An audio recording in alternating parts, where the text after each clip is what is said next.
Welcome to the Poris Pod, where all topics are considered, and afterwards I go take, I don't know, shots of whiskey in the dark by myself or something. I'm not sure. I'm Aaron Poris, and joining me today is Israeli Knesset member and Deputy Minister of Foreign Affairs Sharren Haskel from the National Right Party. Sharren, it's great to finally speak with you again. It's been, gosh, I think the last time we spoke was years ago. How have you been? Yeah. It's really good to see you too.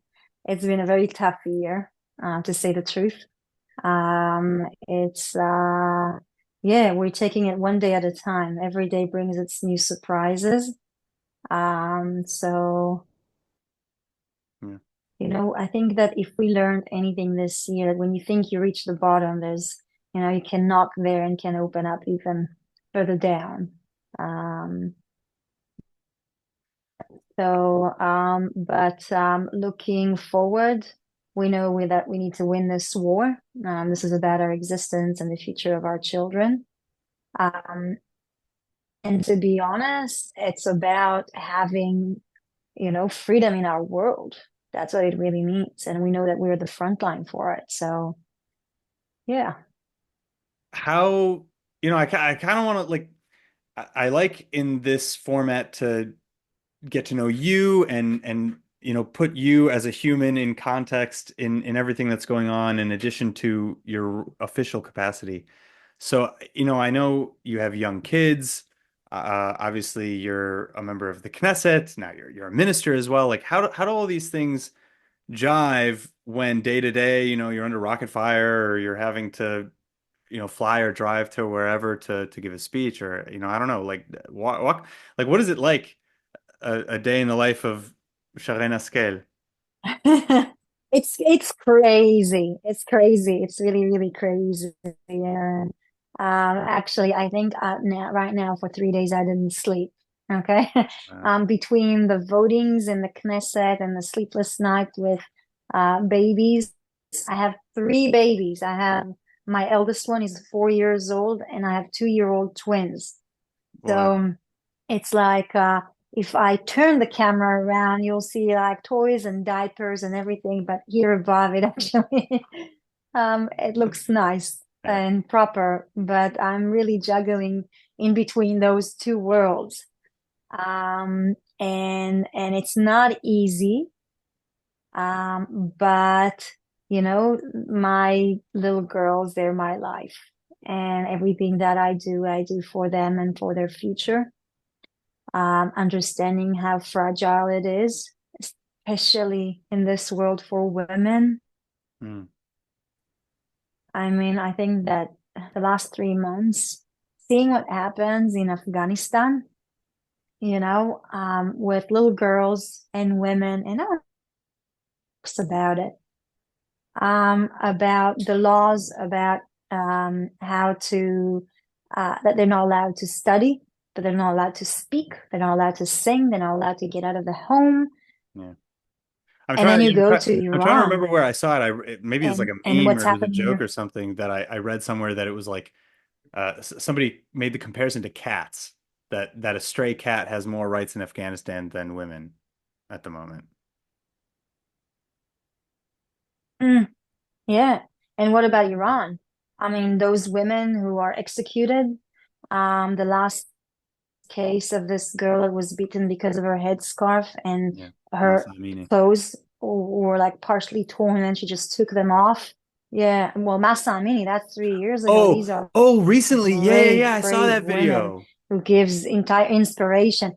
Yeah, yeah, insane. And Yeah. how women needs to fight for the simplest thing, freedom, something Yeah. that we take for granted. And what's happening in Bangladesh with Hindu women who are being raped just because they're Hindu, and no one talks about it. I haven't heard about that. When you understand, yeah, Google Bangladesh and what's happening there with the Hindu community. They're being really genocide, massacred, burned, raped. Homes are being stolen. It's terrible. They're eliminating the Hindu community there. So understanding that women are the first victim of all of these things and that we are sort of at a historical point where Israel is the front line of this world war, and we have to name it. It's a world war against radical Islam, against those ideas. This is a religious and a cultural war against our values, freedom and women's right and freedom of religion and freedom of press and freedom of speech that we take for granted. It has so much more meaning to me. And you know, we don't have any other choice but to win. How do you see how do you see like a Trump presidency affecting the near future? And more importantly, I guess like do you think, I think back to the end of 2016 where Obama's last couple months in office, he was very active. And I think it was like the last thing he did in office, uh, before leaving. Literally, I think it was like to release all that money to Iran, if I'm not mistaken. Um, so obviously, a president Yeah, on the outs with 3 months to go, that's a long time. Do you have any concerns at all from the yeah. Biden-Harris administration between now and January? And do you have any concerns about the incoming Trump administration? So, you know, you always have, you know, your concerns and everything. Look, overall, you know, I think that Biden truly, really deeply love Israel. I mean, he had a friendship and a long-lasting bond with our people and with our country. I think that he was really surrounded by people who many times gave him the bad advice. Mm. Many of them are voices, Islamist voices that surrounded him. And I hope that they don't take their revenge. I don't think it would necessarily come from him, but I think that it is his surrounding and the people that he put in charge. And with coming into Trump, look, and obviously I'm looking from non objective point. I look on the relationship with Israel Mm. and with the president that actually took actions to make sure that our life here are more stable, more secure with the Abraham Accords, with moving the embassy and stating, you know, the simple historical fact, thousands of years old identity of us, of the Jews, and that Mm. Jerusalem cannot be separated from that identity. I mean, culturally, religiously, spiritually. Mm. Um, and I think that he's very upfront and straight. Okay. And many times he That's says a what he's very going to do, and political way to he's put it. doing it. And some leaders, but I think like many other leaders who have seized an opportunity around the world to expand their um, will or aspiration, you know, territorially, economically, you know, culturally. I mean, this has been devastating 5 years. Look on what's happening in Ukraine, and you see now with North Korea, and you understand where China's interests are between Russia and Iran, what's had happened with how they expanded their empire. Um, they're not afraid of the international community, and the international community is crumbling down. There isn't a strong leader that can set a red line. And that's devastating for millions, probably even billions of people around the world. I think Um, I think we and often obviously, foreign policy is not, yeah. right. Well, no, I mean, I was going to say that often in the West, I think that there's an internal struggle, particularly among American voters, where the struggle is kind of between like, does America or should America be the world police or shouldn't it? Should America withdraw into itself or should America be this global superpower that reigns arguably supreme and exerts pressure on friends and foe alike, which is kind of the case at the moment. And uh, like I think we can go back and then look at how some of those policies maybe shape the world. And obviously, a big criticism is of the United States in terms of isolationism and the effect that that has was the withdrawal from Afghanistan. That a lot of people said that the way it was done signaled to America's allies that America doesn't have their back, and that it signaled to America's enemies that they could pretty much go ahead and, it signaled the same thing, that they could go ahead and do what they wanted. Hmm. Obviously, then we have the war in Ukraine, and arguably, then you also have October 7th and the ongoing war in the Middle East. Do you see those same connections? Do you have those same criticisms, or do you think it's maybe more complicated? Is there more to it than that?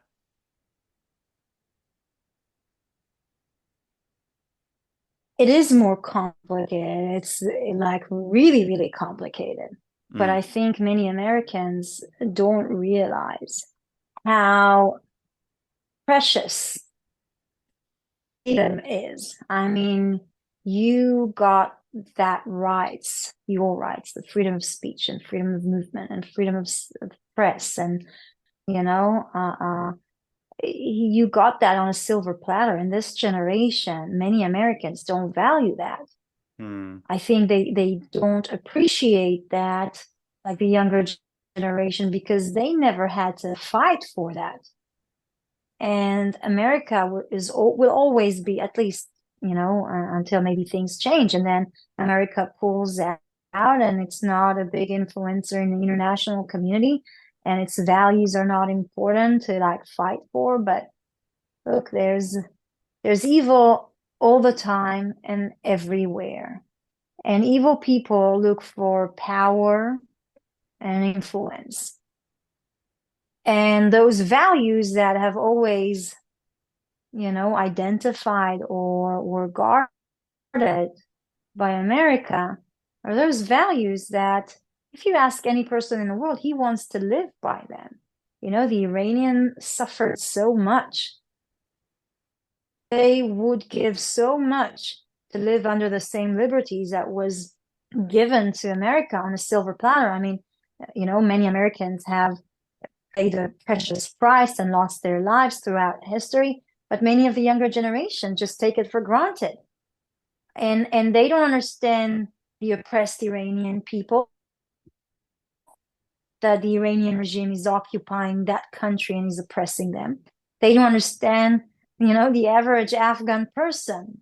They don't understand, what's happening in Nigeria, okay, or Lebanon under the occupation of Iran by Hezbollah, and what's happening in Venezuela. They don't understand how precious and how fragile that actually is. And if that war over freedom comes too close to your border, then it will be your children who are going to pay the price of blood to fight for it. And it's a question. Does America want to help people around the world to guard their freedom, or do they just want to keep to their own freedom and their own little world? And no matter how crazy the world become and how many evil people, monsters will take over or rule or go to war, they will be able to just defend their own little land until it comes straight to their border. well, so let's talk a little bit about, It's so yeah, so let's talk about maybe like the exporting of this conflict, because you call it a global war, and um I think that there are a lot of signs to suggest that you're right. But particularly, let's talk about last night.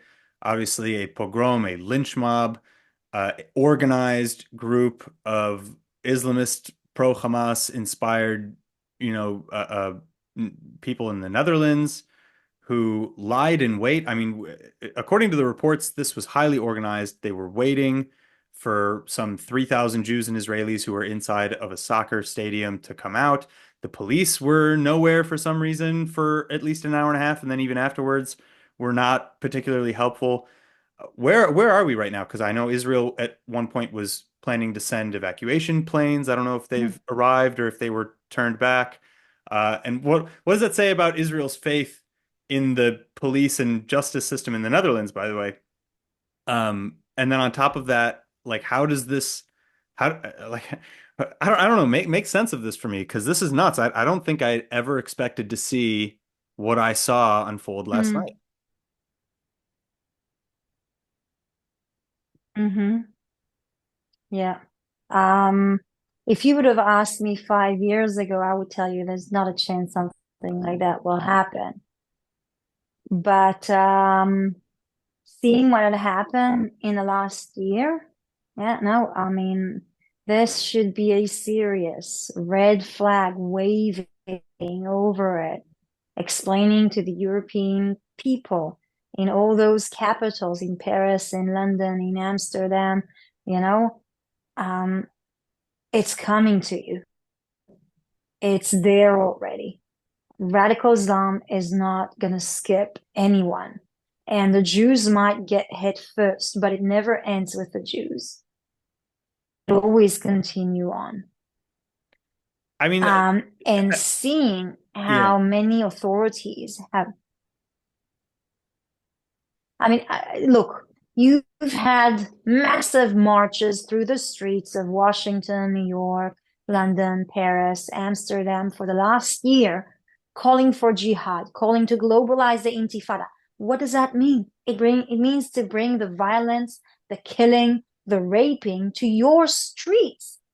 When you see them burning American flags, Dutch flags in those demonstrations, stepping on them, spitting on them, what does that mean to you? Are they just angry? No, they disrespect your values, your country, and the way that you live, and they want to force you into their own way of life and their way of thinking.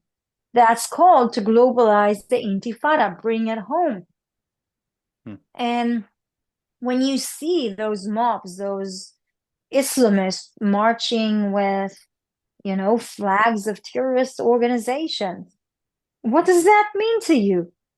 I mean, it will come sooner or later. It's not a question whether it will, but only when. Hmm. And it's closer than what people actually think.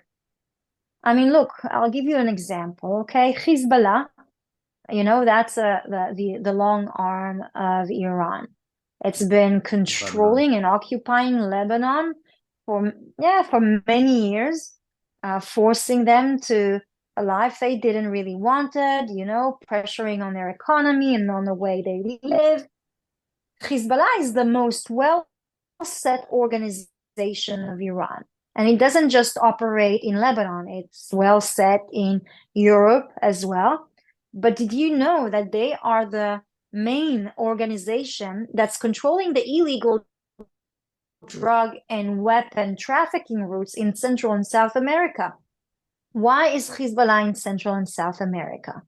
And I'll answer that: to pose a threat on America. And they're very close to your homes as well. Look, in 2000, I think, or 10 or 12, the FBI seized many documents from a suburban home close to Washington.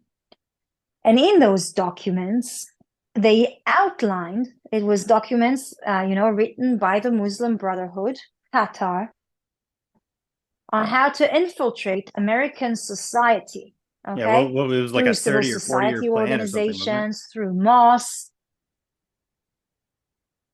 Yeah, well, you're already like 15 years in, you're halfway through, and look what they're doing. Already well set. They're strategizing. I mean, they have a full strategy on how to infiltrate Sharia law into American society. It was written there. You can go through these documents, and they're doing it. They're going through university. They understand the soft point of America. They go through campuses. Look who's funding those Students for Justice in Palestine and those random demonstrations. They're not random. Yeah. That's part of their Those, strategy. those They random, call for the incredibly well-funded destruction and of organized America. They organizations. hate America. Yeah. Yeah. Yeah. Okay. So you're under that same threat as much as we do. It's far closer than what you actually think. And those what you've seen that pogrom in the streets of Amsterdam. And I spoke to the ambassador early this morning, Modi Ephraim in Hague, and he told me that last night he was leaving a memorial event for the Kristallnacht, okay, where it was one of the worst attacks on Jewish communities around Europe. And I guess those Islamists in Amsterdam decided to celebrate the marking of the Yeah. Kristallnacht by creating their own Kristallnacht number two, chasing and hunting Jews. That's how they called it. Am I surprised? No, not after this year. Does the authority needs to treat it? Yeah, not for Israel, for themselves. Because it always Are starts you, with the Jews, but it never ends with them, and their communities are in danger.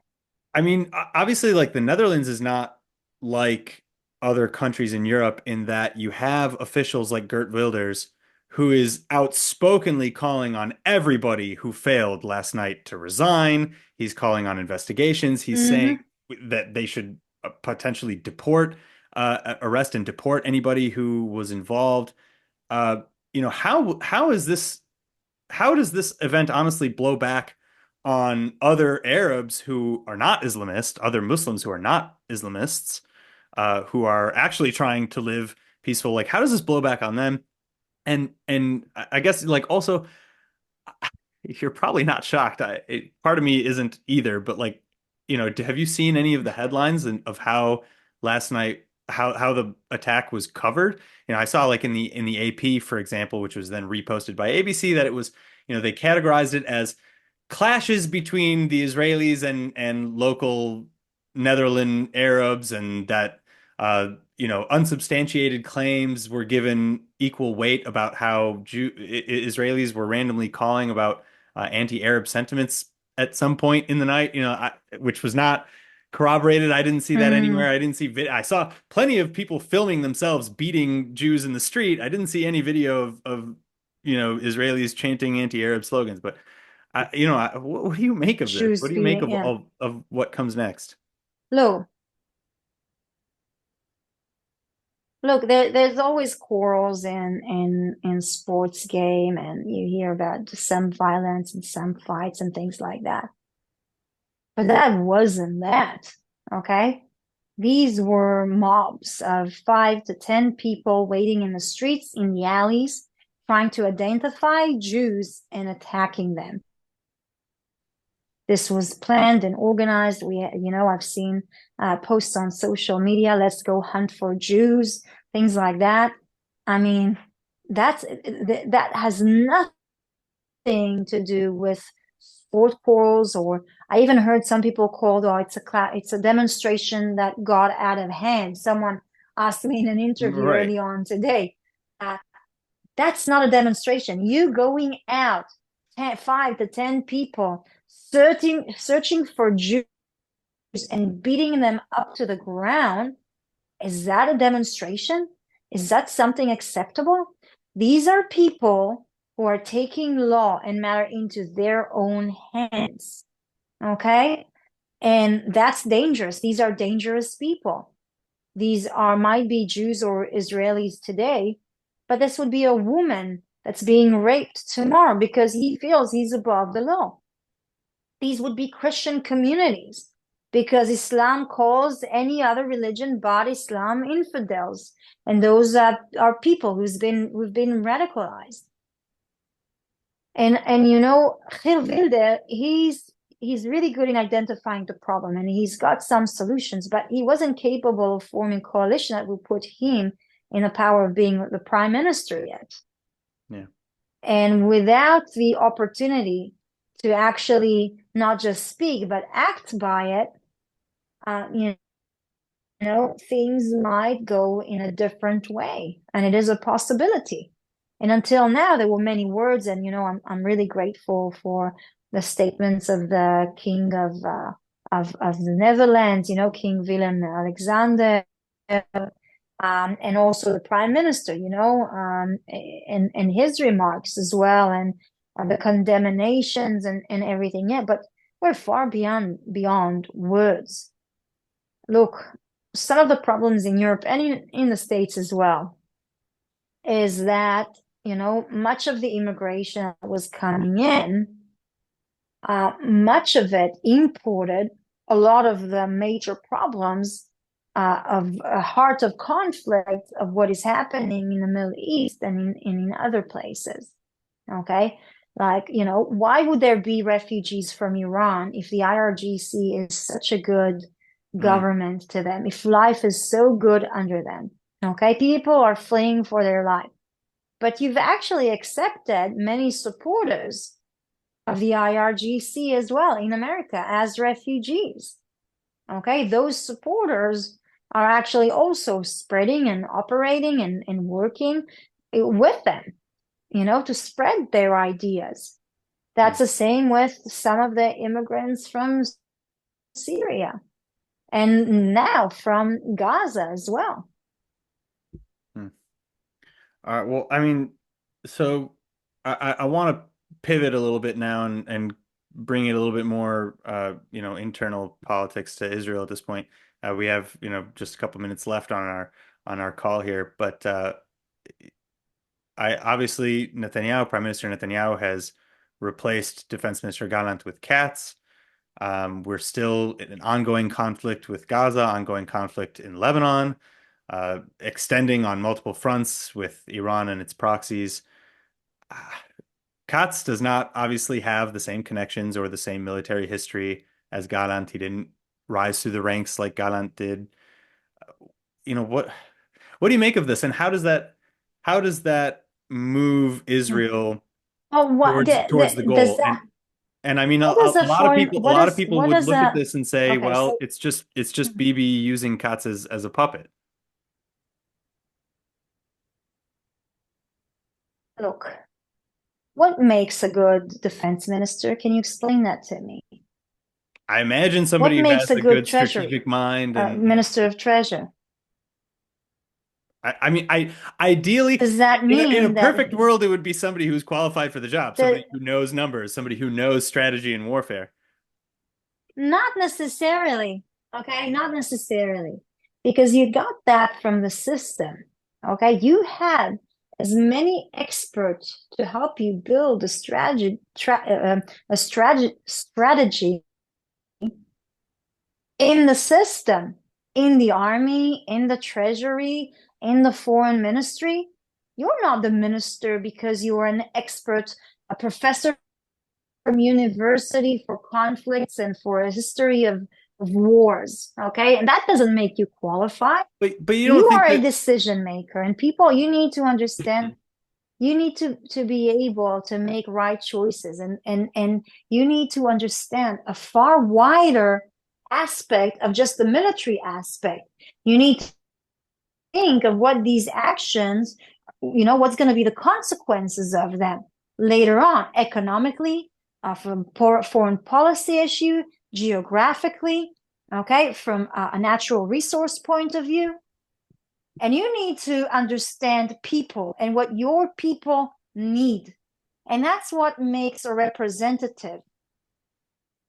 And that's what needs to dictate a policy. Now, I'm not going into why he was fired, which, or where, Mhm. but we had some seriously good defense ministers who weren't major generals, who didn't have a glorifying military history in their background. Mhm. On the contrary, they would always question the system, and they'll ask the right questions.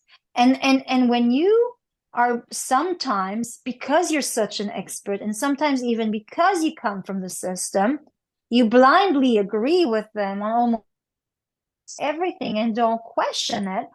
And sometimes events like the 7th of October happen because you didn't ask the right questions. Mhm. Because when they lay a plan for you and they say, oh, that's going to be good, You accept it as it is because you come from the system and you trust the system. And after what we've experienced on the 7th of October, and I don't take a second also some of the responsibility from, the government officials, but also the military officials, the military leadership and the country's leadership. There are many causes, but on that sense, this is not, a holy organization that you cannot question. There are very, and maybe I'll try and explain to you in Israel.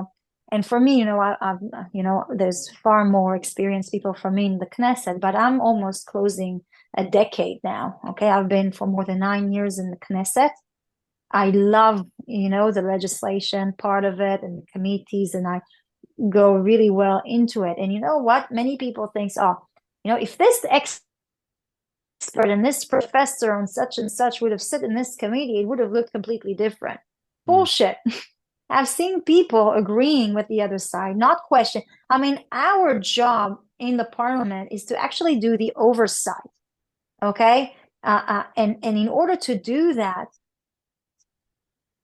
you have to be able to see things from the outside of this world, of that bubble, And I think that many times it makes the system much better.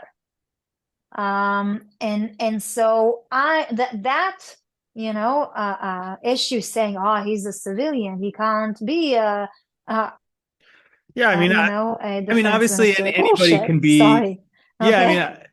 yeah, There were I mean, really, you're right. really, we Obviously, had anybody in our could do the history job really potentially, but good defense ministers. mm, all right. No, but it's people Well, who have a lot of experience in our sure. system, who sat in cabinet, who sat in the committees, who understand it. It's not just someone out of the street or something like that. And there are experts in the system that sometimes you question, and sometimes you just ask them to bring you a few options for something that you believe in to your policy. Hmm. Um, Well, so, I'm not going into the political argument about it, but just, when people tell me that, I completely disagree with it. okay. All right. So, And also, when yeah, people tell me in the middle of the war, sorry, the last thing, because people actually say, oh, you're in the middle of a war and you can't really replace, like the Minister of Defense. But then the same person marched down the streets every Saturday saying that this government needs to go in election. We have to fire the prime minister and the defense minister and yeah. everybody else. What's the difference? Okay. It's I mean, arguably much yes, and, scarier. and Actually, I'm I'll not agree with putting you my there. own position. Yeah. No, I'll definitely agree with you there So, that that an entire election is a little bit scarier at the moment than replacing a single guy. I guess my final question, we only have about a minute left. What's like your last message for this conversation to maybe the diaspora and for people abroad?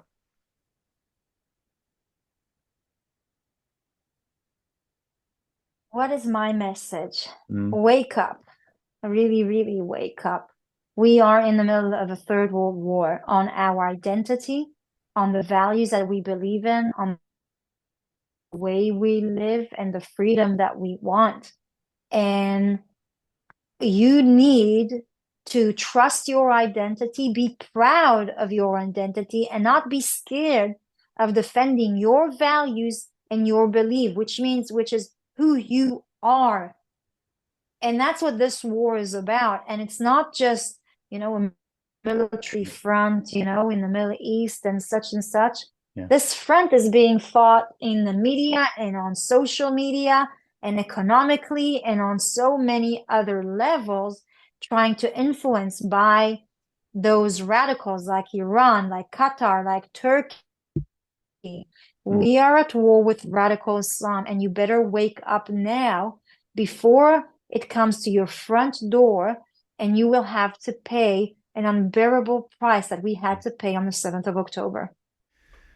All right. Israeli Deputy Minister of Foreign Affairs Sharren Haskel, thank you so much for your time. I truly appreciate it. Everybody else who's watching this from home or on your phones, wherever you are, Thank you so much for tuning in. Remember to like, comment, share, and subscribe for more content. It truly helps support me.